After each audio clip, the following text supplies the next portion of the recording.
after reading this, I am not okay. Hi, welcome back to Bookish Brummy. My name's Mel and this video today is my weekly catch up on all the books I've read in the last week. So I've been really busy this week. I've read 4 books and one of them is like a bonus book that was never meant to be on the reading list in the first place. So let's get into it. So when I left you last week, I had just started reading the Terranauts by T.C. Boyle. So I assumed this was going to be a sci-fi novel when I got into it because it's sort of based on a project that actually happened in the early 90s, some biosphere that was set out in Arizona, and basically in this biosphere they tried to recreate like a world with sea and forest and things like that, so that they could see if they could actually live without outside interference. And like the whole point of this project was to try and work out how we would like populate Mars, or I guess the moon, or somewhere where basically the environment is inhospitable to us, so we'd have to literally create an environment within a dome. So that sounded really interesting to me. So this was written by an American author called T.C. Boyle and was published in 2016. Now, I've never read anything by T.C. Boyle before, and I didn't actually realise he's quite a prolific author when I looked into him after I'd read this book. He's written quite a lot of things, and judging by the synopsis of the other books that he writes, he seems quite interested in environmental type literature, like fiction, obviously, and he's also quite good at satire from what I can tell. Now, although I thought this was going to be science fiction, it's actually not science fiction at all. There's very little science in here. I'd call it more speculative fiction, literary fiction, but it was still a really good read. So in this we are following, there are 8 characters, 4 men and 4 women, who are selected for a project to live in their version of a biosphere, and their biosphere is called E2. So E1 has already happened, and that project with those 8 Terranauts was a failure in some respects, because essentially they had gone in, and then due to an accident with one of the Terranauts, the airlock had to be breached and they had to bring one of them out and transport some medical supplies in, I think. So this second mission that goes off, these Terranauts have to go into this biosphere for a year and basically be utterly self-sufficient. So it starts off just before they go in, so there's a selection process that they have to go through, and there's 16 of them that go through the selection process, and only 8 of them are going to get picked. So, and you know, they're absolutely determined, the ones who do get picked, that they are not going to break the airlock no matter what happens. So we have 3 points of view in this book. We follow a woman who is kind of known as E, otherwise as Dawn Chapman, but her nickname is known as E in this book, and she's a successful Terranaut and she's going into E2. And then we're also following a Ramsay Ruthorpe, who is another successful Terranaut who goes into E2. And then the third point of view that we follow is somebody who's called Linda Ryu, and she's unsuccessful, so she really wanted to get picked to go into E2, but she has not been selected, so therefore she's working on the team outside of the biosphere, you know, with all the tasks that sort of outside of there, and helping with maintenance of things on the outside, and also the kind of publicity in comms and things like that. So obviously she's really annoyed about this. So it's good because you're getting a point of view from people inside the dome and people from outside the dome. Now, as I said, there's actually very little science in this book. I'd say this book is really more about human relationships and the extent of what people are willing to go to for the things that they care about. You know, so like this project, for example, in order to get onto it, took quite a lot of sacrifice from a lot of them to actually get onto this project in the first place, so it's extremely important to them. And you know, like what happens when you put human beings into certain situations, you know, which theoretically, actually, if we had to relocate to another planet and build a biosphere, we could find ourselves in those situations. So you know, it's like the characters sort of go in thinking, yeah, this is going to be great, I've you know, wanted to do this for years and years and years and years, But obviously as time goes on, the romanticism of what they're doing sort of wears off a little bit, and as all people who get stuck in a small environment with only a few people, obviously arguments are going to happen. So obviously not going to say too much more about it, but this wasn't a page turner. It's not like there's some kind of thrilling event that's going on, like what's actually happening. It's just people watching, really. It's like a big brother almost of these people while they're under this dome and living their life.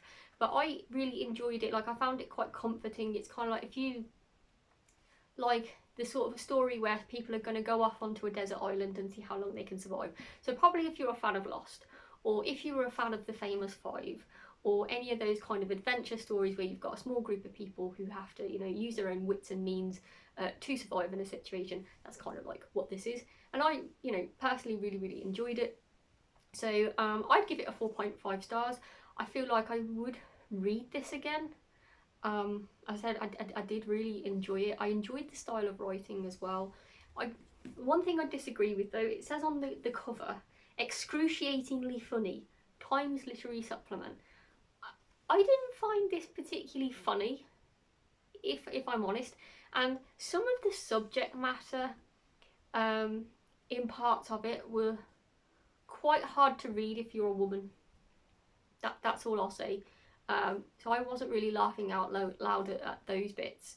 I thought it was a subtle humour, like satirical really, like subtle humour, a little bit of black humour at times.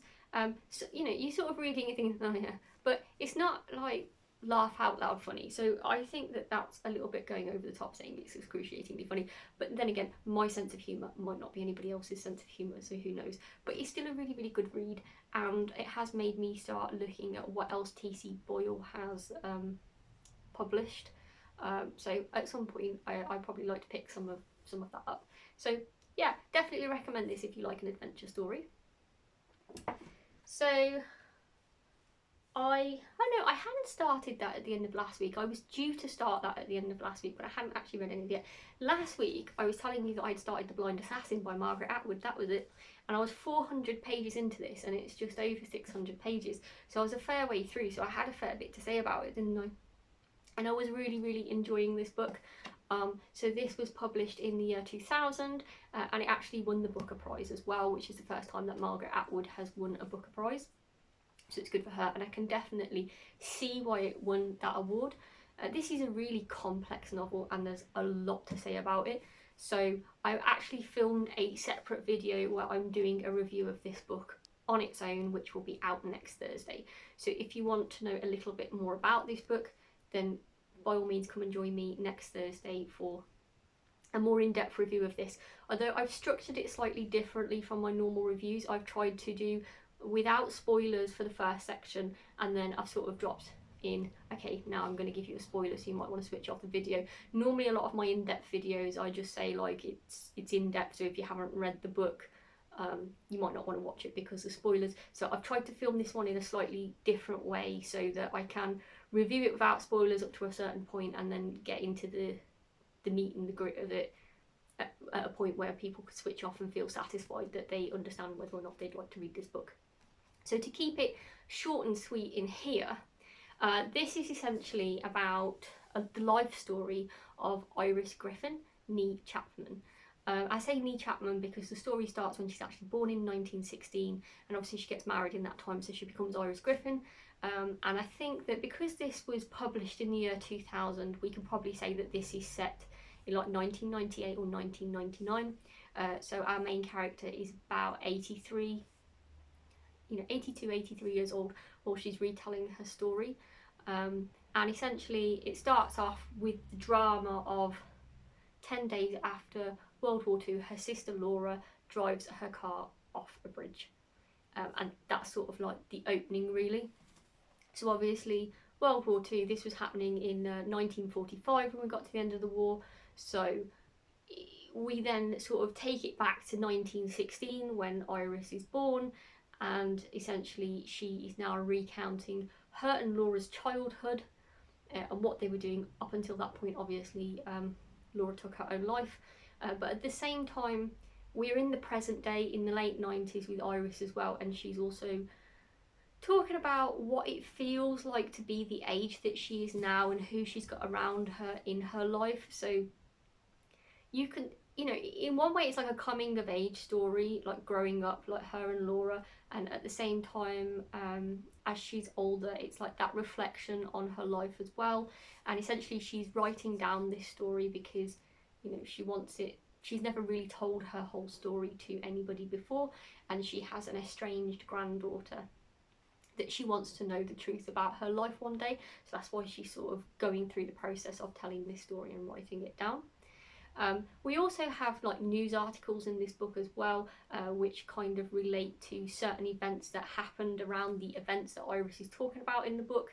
And then we have other chapters which are chapters from a fake book within this book. So this book is called The Blind Assassin, but then there is a story within this story called The Blind Assassin, which was a book that was published posthumously after Iris's sister's death, and the named authoress on that book is her sister Laura. So we're sort of reading the extracts from that book within here, and that book supposedly is thought to be an unofficial autobiography of Laura's life and what she was sort of doing, you know, prior to when she took her own life, so like what she was doing sort of during the war. However, the family have never said, yes, this is her autobiography, it's sold as fiction, but the public assume that it's sort of an autobiographical account of her life.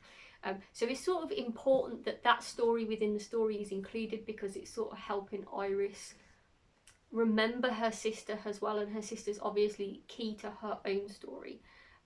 So I found this book really absolutely stunning.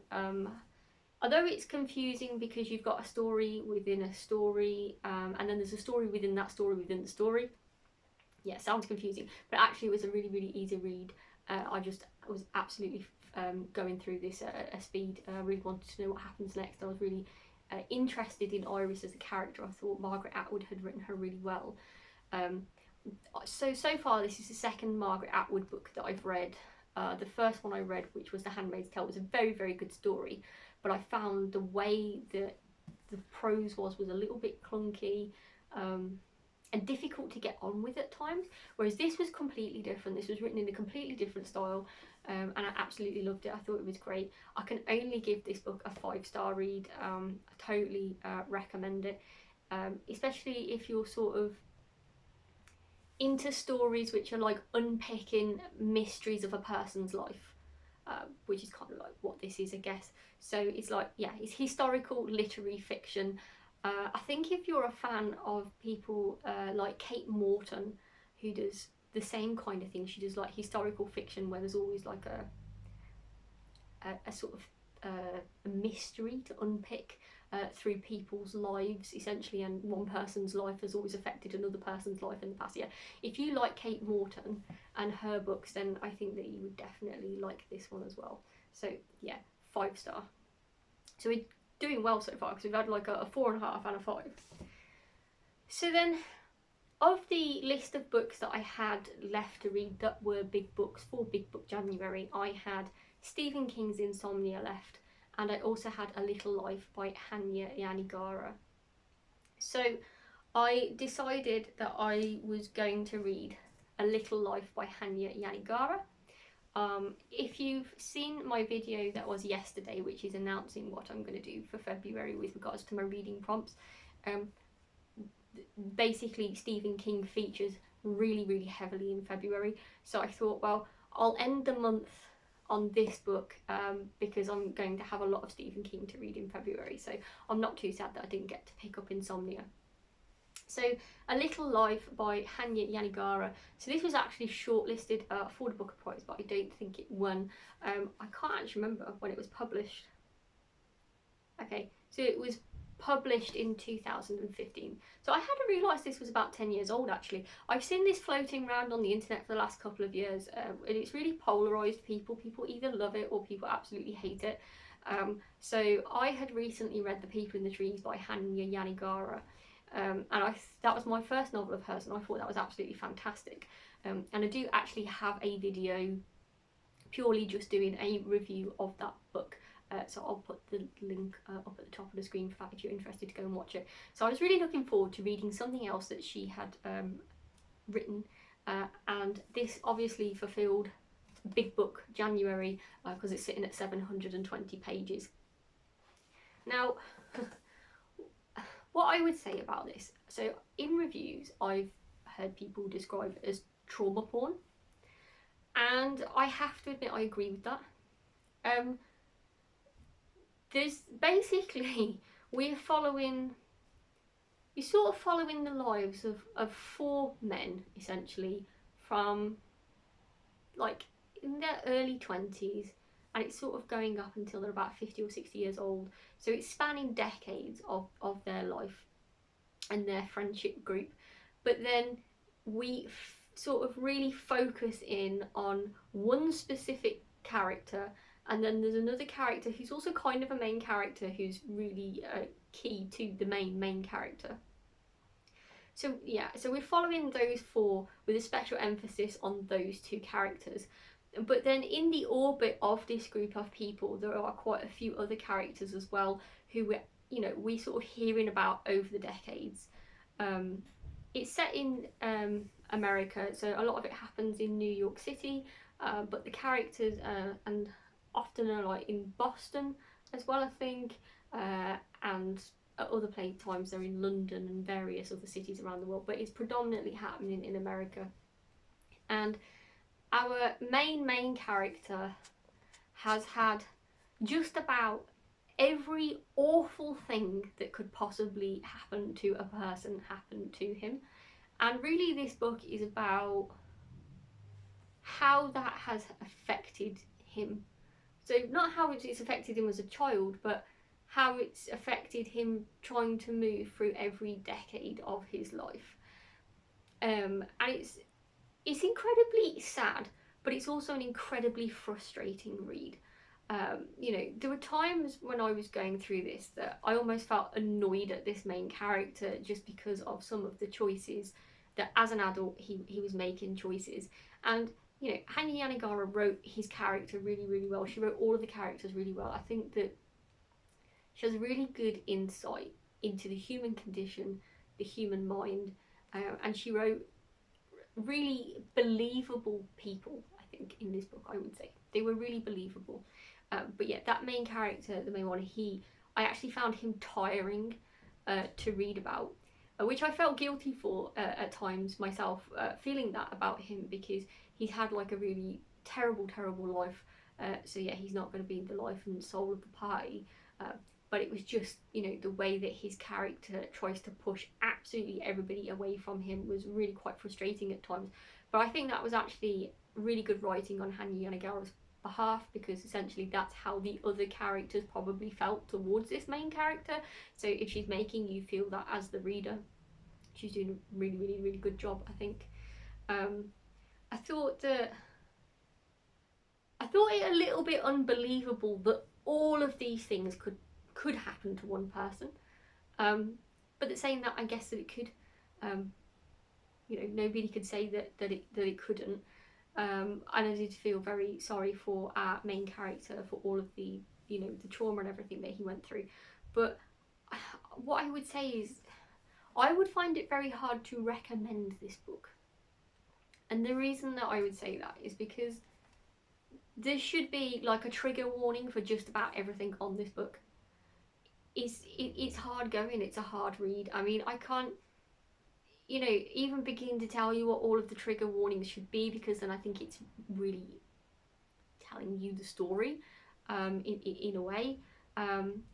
But this is not something you could flippantly just recommend to somebody, go, oh yeah, go off and read that. And I can't even say that I had a good time reading it. As I said, this was emotionally exhausting. It was tiring, it was frustrating at times. It was beautifully written. She has done a fantastic job writing this book, so I can see why it was shortlisted for a prize. But I don't know, like, if you have ever been through depression yourself or supported somebody in your life who has had depression, you will know what I mean when I say that it's exhausting. It's exhausting for the person who is depressed, and it's exhausting for the people who are trying to support the people with depression, because sometimes it just feels like, you know, on either side, nothing is going anywhere for a really, really long time and everybody feels really trapped. That's what reading this book feels like as well. It's just exhausting because you are feeling exhausted for this main character, but also the people around him, you know. And, you know, at one point you're just reading thinking, can it get worse? Like, it's almost like watching a car crash. You're like, well, apparently it's got to get worse because there's still like 400 pages left, so obviously it's going to get worse. What could you possibly do to him next, you know? So yeah, I would find this really hard to say, oh yeah, go out and read this, because I would say that it's not an enjoyable read, but I'm glad I read it. Like, I'm glad I read it, and I understand, you know, because her writing was really amazing, I think, in this.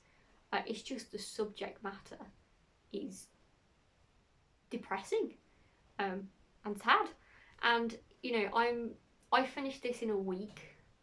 I did get to a point where I thought, you know what, like, actually, I want to make sure I finish this in a week, because I don't want to carry on reading this over a week, because it was, as I say, a little bit exhausting, and I actually want to move on to something happier, if I'm honest. So yeah, no, I can't recommend it, but what I can say is it's very powerful writing. If you're not triggered by many things, you might find this worth a read. And all I could really say is, yeah, loads of people, I think, have spoken about this on the internet, so it's up to you really if you want to delve into it and give it a go. That was the only reason that I went into it, is I just was like, well, everybody's got a love-hate relationship with this book, so I just want to see what side of it I fall on. And to be honest, I don't hate this book at all, and I don't love it either. If I'm honest, I'm going to give it a 3.75, because whilst the writing was outstanding, and I'm glad I read this book, I can't imagine that I would want to pick this book up again anytime soon to read. So it was quite masterful in the way it was delivered, but I don't really want to go through it again. It sort of reminded me a little bit of, if any of you watch Friends, there's an episode of Friends where Phoebe is exposed to all the films that she'd watched as a child, but her mother had turned off before the bad thing happened to the character. And then as an adult, she starts watching them all through to the end to find out what the terrible ending was. And she gets herself into such a state, because she's like, this world is a terrible place and bad things happen, and nothing good seems to happen to the good people. And, you know, she gets herself really upset about that. And I feel like this book totally represents that in a way. I'd also say as well that despite the difficult subject matter in this book, I am not a person who tends to cry in a book. I'm not really a person that tends to cry in a book. Like, it takes a lot for a horror to scare me, and it takes a lot for a tearjerker to actually make me cry in a book. And I'm going to say this now, for those of you who have read this book is 720 pages long.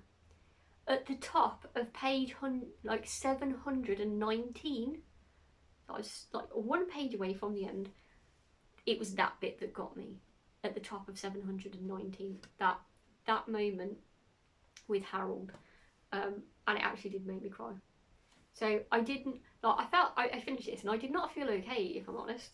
I'm happy I've read it, but I'm glad it's over. So yeah, that's all I'm really going to say about this book.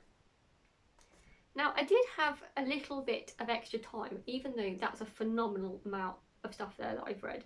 I have actually managed to get another book read that wasn't on Big Book January, but I wanted to read something that was a little bit of an easier read, let's say. I wouldn't exactly call it light-hearted, but it's more light-hearted than A Little Life. I think just about everything that you could read is more light-hearted than A Little Life.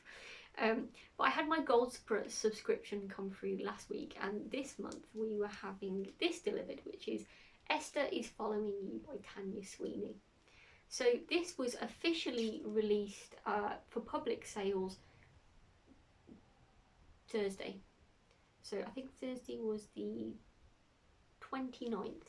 So 29th of January. So I received this about about a week before it came out for sale on Thursday. So you can now get a copy on Thursday if you don't have a Goldsboro subscription. This is available to buy off Amazon now, I think.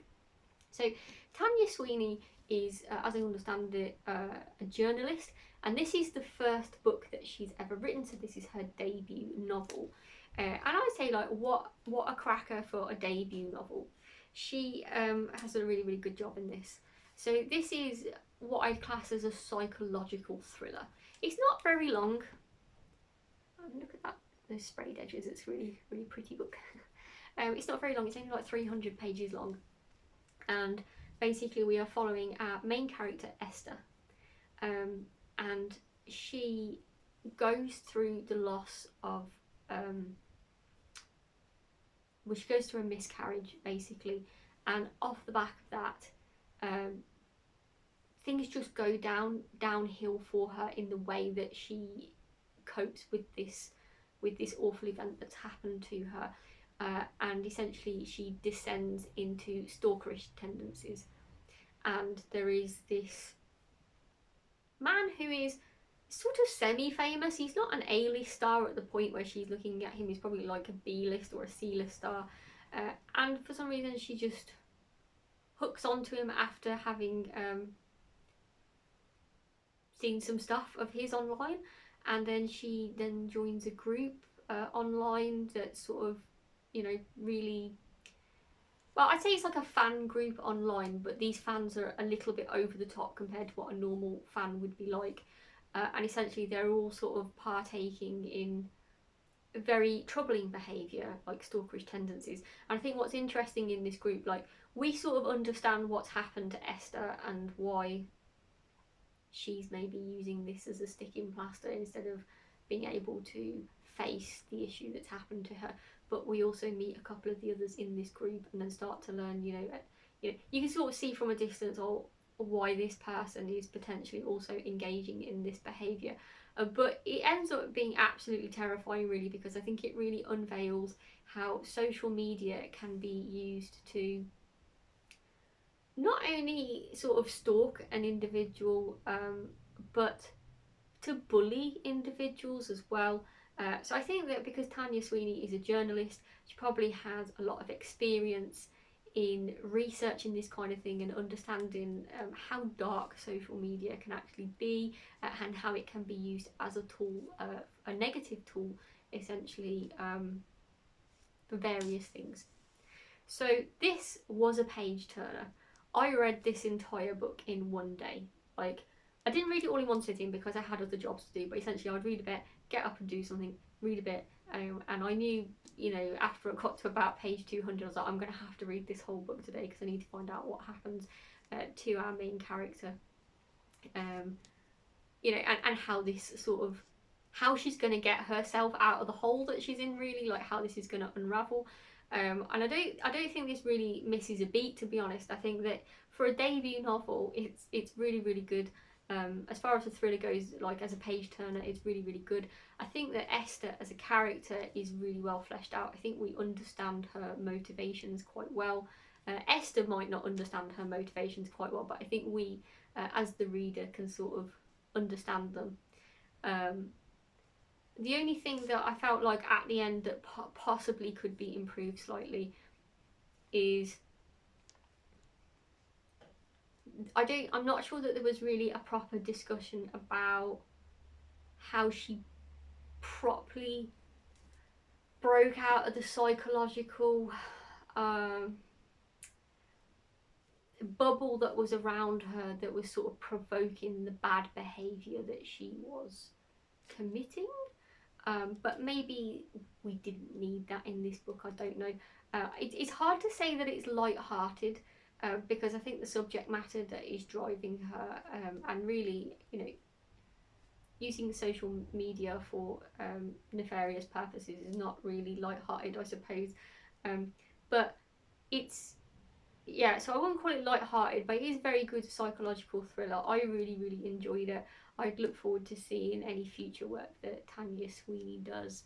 And really, I felt like I can only give this a 5 as well, because I don't think this could have been really better in any way. I think she did it really, really, really well, and I thought the subject matter of using like social media is quite clever, because that's also quite relevant to the, you know, modern day that we live in.